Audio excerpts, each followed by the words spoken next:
Good morning students.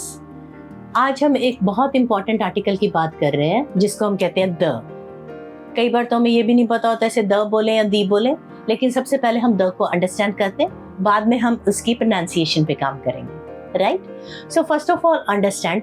कई बार आप बात करते हो, आपको समझ नहीं आता मैं द लगाऊं या नहीं लगाऊं या कहाँ लगाऊं, तो पहले अंडरस्टैंड करते हैं द है क्या।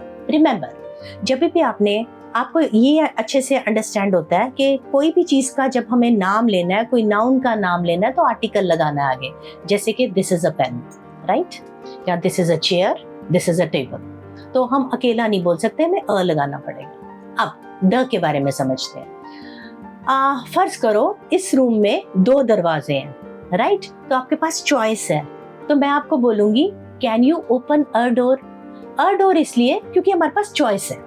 अगर हमारे पास चॉइस नहीं है और हमारे पास एक ही दरवाजा है और हमें पता है वही वाले की बात कर रही हूँ, तो मैं बोलूंगी can you open the door. So the हम वहां लगाते हैं जब हमें पता है एक ही चीज है और हम उसी की बात कर रहे हैं। हाँ, सपोज ये pen, this is a pen, this is my pen, okay. लेकिन अगर ये पेन यहाँ पड़ा है और कोई पेन नहीं है, तो मैं आपको कहूंगी could you pass the pen please. तो द पेन इसलिए क्योंकि वो एक ही पेन है और वही मैं उसी की बात कर रही हूँ, राइट। तो फर्स्ट ऑफ ऑल, जैसे कि आप किसी शॉप पे गए, आपने कहा okay I went to a shop, मैं एक शॉप पे गया, I saw a jacket and a shirt. ये पहली बार आपने देखा, अब आप उसको खरीद के घर ले आए। अब आप कह रहे हो कि the shirt was loose and the jacket was tight, right. अब मैंने द इसलिए लगाया क्योंकि ये वो जैकेट है जो मैं खरीद के लेके आया था। जब आप फर्स्ट टाइम किसी चीज को इंट्रोड्यूस करते हो तो अ लगता है, but when we are repeatedly saying, दूसरी बार उसकी बात कर रहे हैं, तो द लगता है, राइट। तो हमने ये सीखा। जैसे कि अगर आपने पहली बार मेरे से क्वेश्चन पूछना है, आप कहोगे can I ask you a question. अब सपोज मैंने कोई बात बोली है या मैंने कोई क्वेश्चन बोला है, अब आपको समझ नहीं आया, अब आप कहोगे could you please repeat the question. The इसलिए क्योंकि मैंने ऑलरेडी वो क्वेश्चन बोला और आप उसी को रिपीट करने की बात कर रहे हो। So the is for the second time, right. And second important thing, the और कहाँ लगता है जब हमें पता होता है कि ये इस चीज से बिलोंग करता है। जैसे इस कमरे का जो भी सामान है वो सारा द है। जैसे the ceiling, the floor, the wall of this room, right, जो बिलोंग करता है किसी चीज के साथ। And second is the roof, the garden, the kitchen, the bathroom of a house, right? Similarly, the center, the station, the airport, the town hall of a town. तो शहर से जो बिलोंग करता है वो उसके साथ, वो चीजों के साथ द लग गया।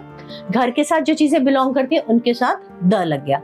जैसे the kitchen of the house, right, या the carpet of the room, of a room, right. Now next important thing, अब हम द बोले या दी बोले, मोस्ट ऑफ द टाइम्स जितने भी वर्ड्स जो कॉन्सोनेंट के स्टार्ट होते हैं, कॉन्सोनेंट का मतलब ए ई आई ओ यू छोड़ दो बाकी सब, तो अगर वो कॉन्सोनेंट से स्टार्ट होते हैं तो हम द यूज करते हैं। जैसे कि the chair, the sun, the moon, the sky, the police. लेकिन अगर कोई वर्ड वॉवल से स्टार्ट हो रहा है, जैसे कि ए ई आई ओ यू से स्टार्ट हो रहा है, फिर हम द नहीं बोलेंगे। आपको याद है मूवीज के एंड में क्या कहते हैं?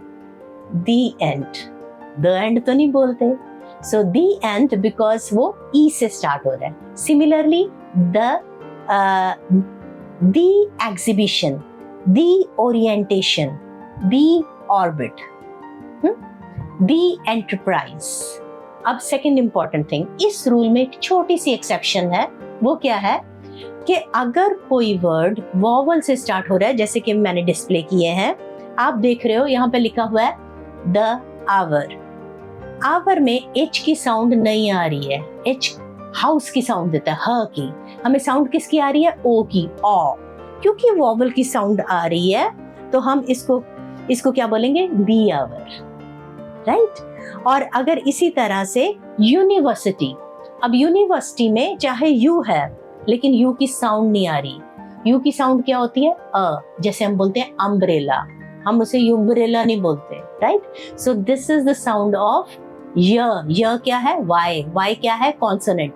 So if I am saying university, तो अब मैं क्या लगाऊंगी? Very good, the. अब मैं इसको दी नहीं कहूंगी क्योंकि साउंड किसकी है? कॉन्सोनेंट की।